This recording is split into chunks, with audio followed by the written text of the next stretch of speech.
Any thoughts on NXT? I typically like enjoy the show each week. I like the cage match. It was kind of like a nice win for Bronson Reed at the end. I thought Gargano was great throughout the match. They put it over really big. Bronson Reed's got his wife here at the Capitol Wrestling Center. His family's at home in Australia watching this. It's like, this would be pretty cruel to beat this guy under these circumstances. And wouldn't you know it, they gave you the happy ending. That swerve would have made for you wouldn't have seen it coming, John. They pinned him. Yeah, heat. No, imagine the heat. I thought the cage was like a perfect way for him to showcase his gifts. Like just a big man flying everywhere inside a structure like that. I thought it made him look really good, and the moment felt really big when he did win. Hit Row is just fantastic, dude. Like, love Hit Row. They've just hit a grand slam with this group. They're all excellent. Everything about this group has been executed perfectly. Well, and they haven't even done that much. Really, like, it's two in-ring appearances. It just feels so fresh and different, and you have 4 unique personalities that it doesn't feel like they're playing characters. It feels very natural. Mm-hmm. It's different. They're 2 weeks in. It's been great.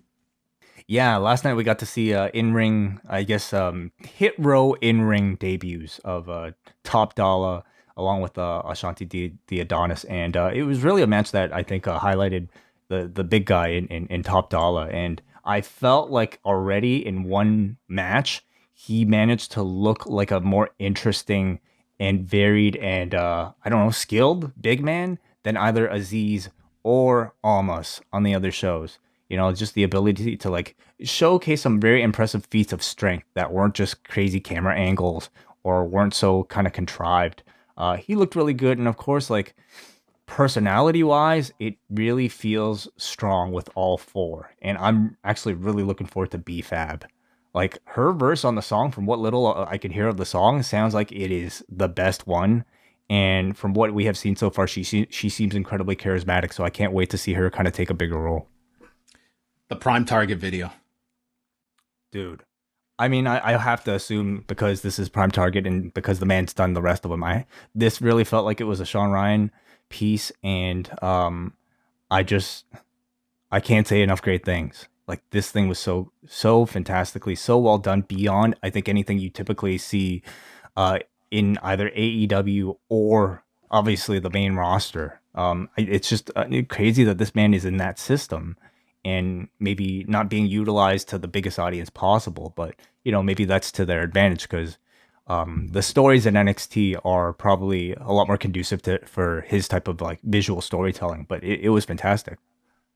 I love this video. It was fantastic. The utilization, like just the use of like Heyman and McAfee to give it a grander feel. Like, this is the talk of the main roster people that you would be interested, especially in a Heyman, in hearing of. It just made it that much more important. Like, we're not in our little bubble here in NXT. This has the attention of everybody. Well, that's the thing for me, is to like see main roster guys speak. It just gave me a glimpse of what types of great visual storytelling we could have on the main roster. With the amount of talent that has gone onto the main roster, it just requires like new, inventive, good-looking styles of production like this to really kind of add to that. Instead, we're kind of stuck in like, I don't know, 2001 for the most part.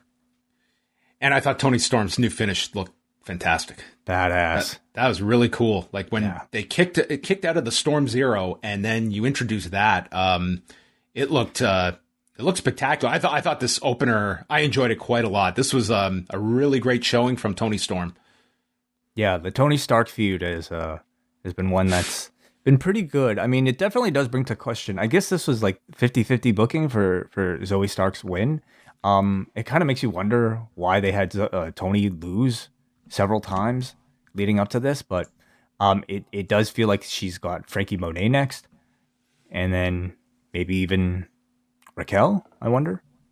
Yeah, they also they really announced quite a lot for next week, and I wonder if like they're finally getting around to that, because that had been a criticism of NXT, was just not setting up enough stuff week to week, and they they seem to be going now in this pattern of announce a big title match for 2 weeks from now, and then we'll load up for next week. And that's what we've got with, Cross and Balor next week. That's promoted for weeks. Raquel and Dakota Kai against Ember Moon and Shotzi. Pete Dunne against Bobby Fish, Frankie Monet's debut, and the $1 million face-off between Cameron Grimes and Ted DiBiase. I will concede that this week's Ted DiBiase interaction was definitely the weakest one. It's just been so... It felt like they didn't have a great idea this week, and they just did the cliche music interruption. Well, I have to say, it's kind of felt like that to me for the past several weeks. But next week, they can redeem themselves. Next week they better deliver on like a good punchline. Is he going to take his face off? Virgil needs to show up. Come on. Oh my... They kind of hinted towards it with that video they played. Dude, if Virgil started to follow Cameron Grimes around, oh man, that'd be amazing. Virgil Grimes. Yeah. Well, he's available. He will do it.